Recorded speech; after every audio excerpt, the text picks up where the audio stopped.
Welcome and welcome back.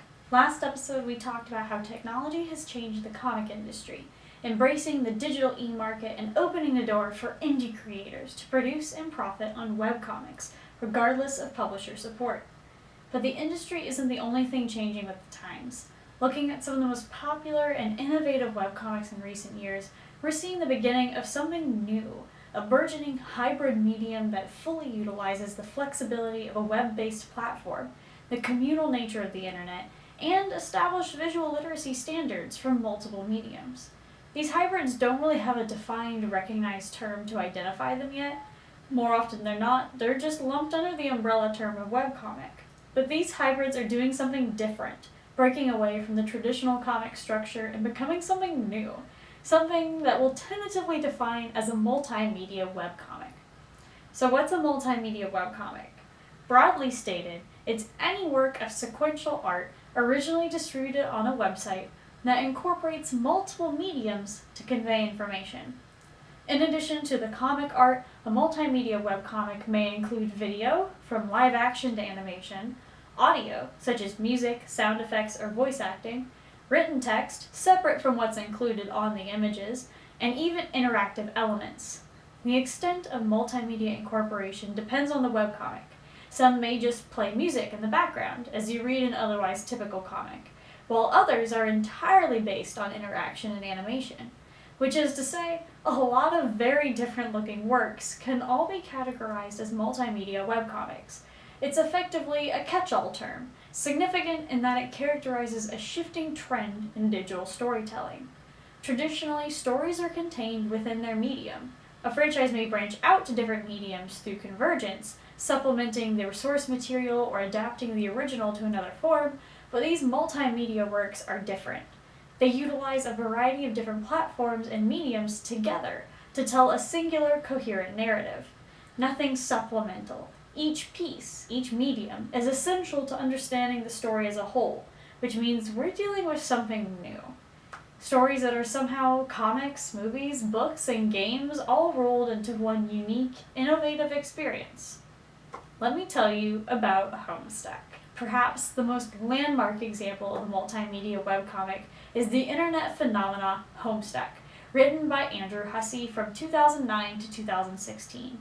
Notorious for its distinctive art style, passionate fanbase, and extensive, convoluted plot, Homestuck is an epic, spanning 7 years, over 8,000 web pages, nearly 15,000 panels, over 4 hours of animation, and over 800,000 words.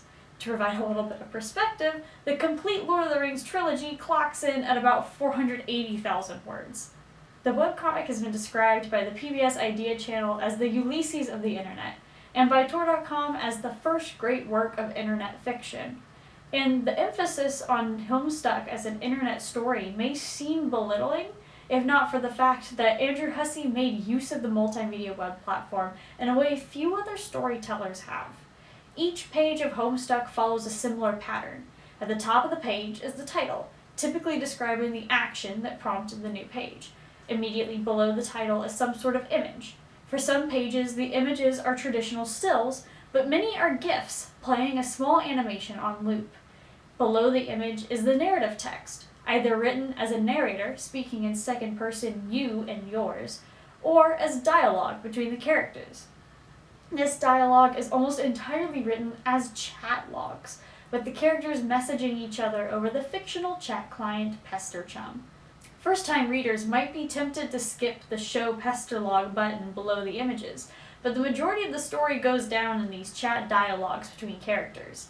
The story would be unintelligible without them, assuming, of course, that you can make enough sense of the characters' typing quirks to read the chats in the first place.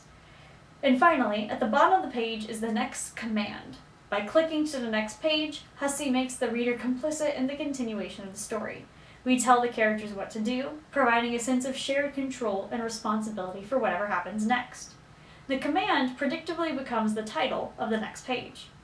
These commands are left over from the days in which Homestuck really was written, in part from reader submissions. For the first few months of its existence, many of the commands that moved the story forward came directly from random users, and Hussey himself credits the community for sparking catchphrases and gags that live throughout the comic.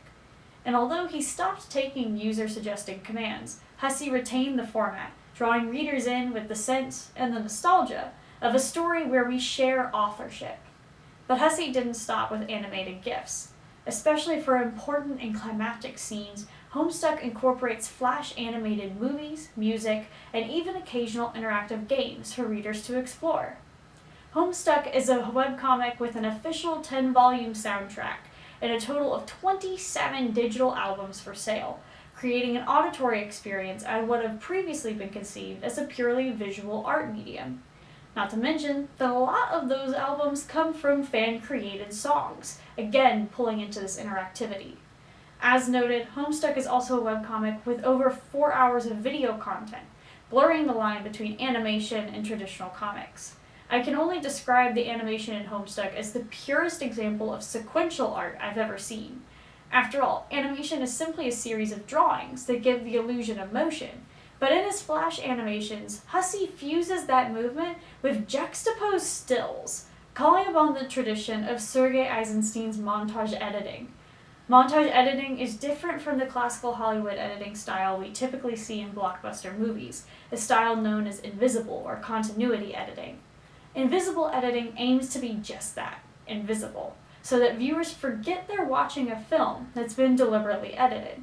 Instead of flowing continuously, montage editing compresses time and space, showing simultaneous action or potentially condensing a long period of time.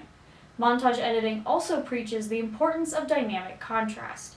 By juxtaposing two images, the editor emphasizes the space in between them, forcing viewers to consider the ideas implied by their connection. It works in a similar way to the gutters between comic panels, leaving space for readers to fill with their interpretation. Hussey's animations work in tandem with the still and GIF panels of the rest of the comic, using the motion simply to clarify the action, while still encouraging audience engagement and interpretation in a way that classical film does not. Coupling the stills with animation and music, Hussey created a comic that transcends the shortcomings of the traditional medium, all to tell a singular, expansive story. In short, Homestuck proved that multimedia webcomics could tell long-form stories, and tell them well. Homestuck garnered widespread attention, in part because of its novelty, because it created a new storytelling experience. No matter your previous experience with comics, your interest in gaming, your appreciation of pretty animation, Homestuck has something to offer every reader. Different entry points to pique our curiosity, and prompt the question, is that Homestuck? Is that Homestuck? But Homestuck also got so popular because it resonated with a changing generation, telling a story that hadn't been told before, and perhaps could only be told thanks to the internet. At its core, Homestuck is a coming-of-age story about a group of internet friends playing a game together. A game that accidentally brings about the apocalypse, but a game nonetheless. It's a story about long-distance friendships, a story about dealing with trolls, a story about inheriting a doomed planet, and ultimately a story about how we can escape the confines of fated paths. In a very literal way, Homestuck would not be the story it is without chat rooms or without online video gaming. But Homestuck also came about at a time when the internet was changing what it meant to grow up. From the greater access to knowledge and news, to the public nature of social media, to the communities forged across the world, the internet became a new arena of adolescent self-discovery. And Homestuck speaks to that new generation of identity formation, telling a story fit for its multimedia format. Now, it's difficult to judge the extent of Homestuck's direct influence, but as a successful multimedia webcomic, Homestuck has paved the way for many other experimental and multimedia works. In a structural sense, Homestuck has provided a viable model for multimedia storytelling, whether through the use of GIFs in place of still images, the incorporation of animated videos, or even the user command model of interactivity. The webcomic Prequel emulates the Homestuck page layout almost exactly, while popular multimedia webcomic Ava's Demon utilizes a similar format of stills that build to climactic animation sequences. But perhaps even more importantly, Homestuck has taught audiences how to read multimedia works, preparing them for what storytelling can be. A slightly more recent but no less innovative example of a multimedia webcomic is 17776, a multimedia story published in 2017 by John Boyce on, of all places, Super Bowl Nation. 17776 is a story about the future of football, told from the perspective of 3 space probes that have gained sentience, looking down on humanity. The story consists of GIFs, colored text dialogue, and videos, including Google Earth 3D map renderings, to give the effect of looking down from the probe's perspective. Boyes notes that Homestuck was not an inspiration or an influence on his creation of 17776, and both stories are unique experiences. But veteran Homestuck readers can bring their knowledge to a familiar format and multimedia storytelling experience. This time not from an indie creator, but instead a recognized web publisher.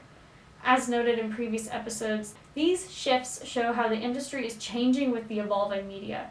More and more publishers are learning to navigate the new landscape of digital storytelling and picking up on the potential market opportunities of indie internet creators, as well as their own original works. After all, successful indie creators have already done the hard work of finding and cultivating an audience. We know there's a market for their work because people are already enjoying, consuming, and often voluntarily donating to support them. Even Homestuck was recently acquired by Viz Media in 2017, and Viz has begun what I originally thought would be impossible. They're releasing printed book compilations of the webcomic, rendering the animations into a series of still frames, back to comics. But in the press release announcing the publication of the books, Executive Vice President and Publisher at Viz Media, Layla Aker, made a point to say these books are not replacements for the webcomic, but rather companions to it. She even jokingly noted that, unfortunately, we couldn't devise a way to embed the music in paper. But this concession is important because it acknowledges that these books are not a full adaptation. The experience of reading Homestuck cannot be replicated, which, more than anything, truly shows that these multimedia webcomics are worth recognizing as something revolutionary. Thanks for joining me, everyone. Stay tuned for one final episode where we're going to conclude, wrap up, talk about some of the big points to take away from all of this.